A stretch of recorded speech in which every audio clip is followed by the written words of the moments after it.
Beauty expert and YouTube star Nick Chapman was diagnosed with MS a few years ago. Last month, she took the decision to fly to Mexico for a new treatment that isn't available on the NHS. Nick is with us now. Hello. Hello. Tell me more. Tell me about the treatment.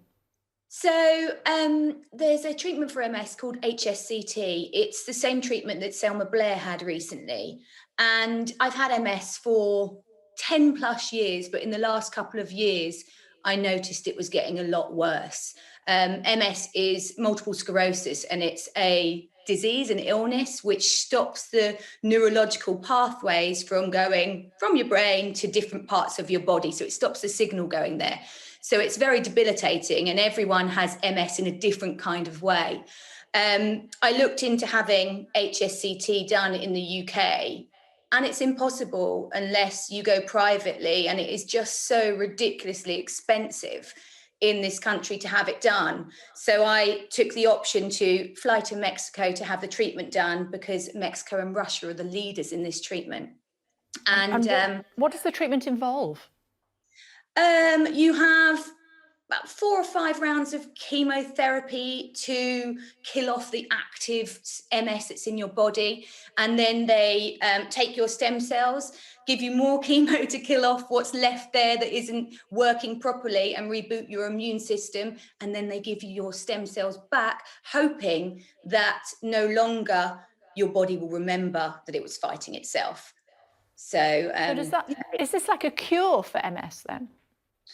They can't say cure, but it has an 80% success rate, and it's in its infancy. So although Mexico have been doing it for 10, 15 years, they don't know the full outcome. But for me, it has an 80% chance of working, and it saves me having to take drugs for the rest of my life. If this works, then my MS will be halted.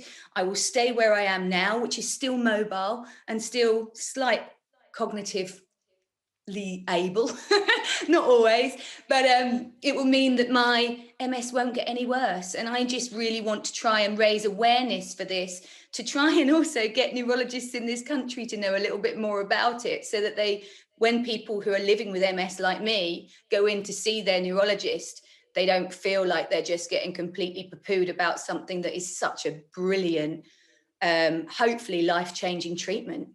Yeah, because when you think about MS, you think, oh, the Brits or the Americans are going to be world leaders on treatments, not the Russians and the Mexicans. Yeah, it's very, very true.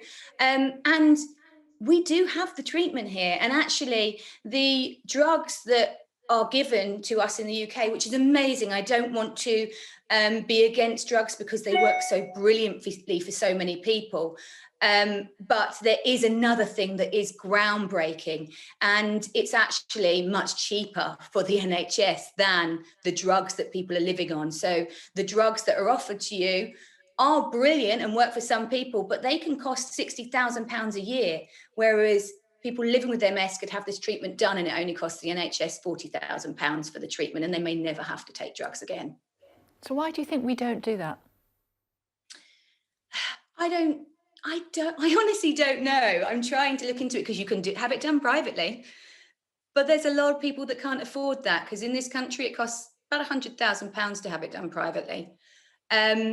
I think the knowledge probably isn't there. It's already done for leukemia. I also think that probably MS is slightly different for leukemia, but MS is a long, debilitating disease, whereas a lot of the people that do get stem cells, their outcome is quite quick and fast. So I think they just think, oh, we'll just see whether we can manage it with drugs for a long time. But for someone living with MS, they don't always have a long time, and that downfall is just horrific, to notice changes in your body every day, and brain that doesn't work all the time, and not being able to play with your children. It's a long, slow illness, which is just heartbreaking. So I wish that they would, and that's why I'm trying to talk out as much as I can about HSCT, to try and get neurologists to know a little bit more about it and not be so scared of it, and to get people living with MS and people in general to understand MS and know about this treatment. So what happens next then, Nick?